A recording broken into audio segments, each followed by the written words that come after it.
కాళ్లకు పసుపు రాసుకునే ముందు ఎప్పుడైనా డౌట్ వచ్చిందా? పసుపు యాంటీసెప్టిక్ కదా. పూర్వం పూజల సమయంలో ఎక్కువగా ఇంట్లోకి బయటికి తళ్ళో తిరగడం వల్ల కాళ్లు పగులుతుండడంతో కాళ్లకు పసుపు రాసుకుని పూజలు మొదలు పెట్టమని చెప్పేవాళ్ళు. గుడికెళ్తే అక్కడ చెప్పులు లేకుండా ప్రదక్షిణ చేస్తాం కాబట్టి పసుపు రాసుకోమనేవాళ్ళు. ఇంట్లో పూజలకు ముత్తైదులు వచ్చినప్పుడు వాళ్ళు కూడా మనకి హెల్ప్ చేస్తారు కాబట్టి వాళ్ల కాళ్లు కూడా పగలకుండా ఉండడానికి ఆ వచ్చిన వాళ్లకు కూడా పసుపు రాయమనేవాళ్ళు. కానీ ఇప్పుడు మనం పూజలు చేసినా కూడా బయట మట్టిలో తిరగట్లేదు. ఆల్మోస్ట్ మాక్సిమం ఇళ్లలో టైల్స్ నీట్ గా ఉండే ఫ్లోర్సే ఉంటున్నాయి.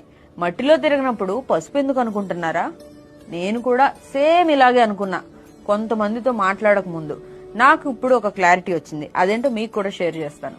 పసుపులో ఉండే కర్క్యూమిన్ వాపులను తగ్గిస్తుంది, శరీరంలో వేడి తగ్గిస్తుంది, రక్త ప్రసరణ మెరుగుపరుస్తుంది. అంతేకాకుండా ఋషులు దీన్ని గుర్తించి దీన్ని వాడడం పద్ధతిగా మార్చారు. వేదాలలో శరీరాన్ని పవిత్రంగా ఉంచడం అనేది ఒక ప్రామాణిక నియమం.